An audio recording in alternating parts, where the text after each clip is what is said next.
Wenn von Corporate Identity die Rede ist, ist auf Corporate Design gemeint. Warum das nicht das Gleiche ist, erkläre ich euch in diesem Video. Die Corporate Identity umfasst alle Merkmale, die ein Unternehmen ausmachen. Die Idee der Corporate Identity ist, eine einzigartige und unverwechselbare Persönlichkeit zu schaffen, die das Unternehmen klar erkennbar und differenzierbar macht. Eine Identität eben. Diese kann man mit einer Person vergleichen. Werte, Verhalten, Ausdrucksweise und Aussehen bestimmen, wie wir sie wahrnehmen. Genauso besteht die Corporate Identity aus 4 zentralen Elementen, die zusammen das Gesamtbild eines Unternehmens formen.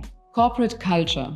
Sie beschreibt die zugrunde liegenden gemeinsamen Werte und Überzeugungen in einem Unternehmen. Sie bestimmen den individuellen Umgang miteinander. Die Corporate Culture prägt unter anderem Arbeitsumgebung, Führungsstil, Feedback-Kultur, Umgang mit Diversität, Chancengleichheit und so weiter. Corporate Behavior sind konkrete Handlungen und Verhaltensweisen des Unternehmens als Entität. Also zum Beispiel, wie ein Unternehmen Entscheidungen trifft, mit Stakeholdern kommuniziert und auf Einflüsse reagiert. Ein Unternehmen mit einer starken Corporate Culture wird wahrscheinlich ein konsistentes Corporate Behavior an den Tag legen, zum Beispiel in Human Resources, Kundinnenservice, Öffentlichkeitsarbeit oder der ESG-Strategie. Corporate Communication. Sie umfasst die strategische Planung und Steuerung sämtlicher Kommunikationsaktivitäten des Unternehmens. Ziel ist es, bei allen relevanten Anspruchsgruppen ein konsistentes und positives Unternehmensbild zu erzeugen, zum Beispiel durch ein durchgängiges Narrativ, im Wording, in gezielter Presse- und Medienarbeit. Und last but not least, das Corporate Design ist der sichtbare Teil dieser Identität, das visuelle Erscheinungsbild des Unternehmens. Es bestimmt die Gestaltung sämtlicher Touchpoints, um ein wiedererkennbares Bild zu erzeugen. Elemente des Corporate Designs sind Logo, Farben, Key Visual, Typografie und Bildsprache. Das Corporate Design ist also ein zentraler Bestandteil der Corporate Identity. Es ist aber nicht das Gleiche. Alle Bereiche zusammen beeinflussen das Corporate Image, also wie das Unternehmen wahrgenommen wird. Nur wenn alle Elemente aufeinander abgestimmt sind, entsteht ein klares Bild. Die Grundlage für die Corporate Identity legt die Strategie. Sie ist der unsichtbare Teil des Eisbergs. Nicht auf den ersten Blick erkennbar, aber essentiell für Design, Kommunikation, Kultur und Verhalten.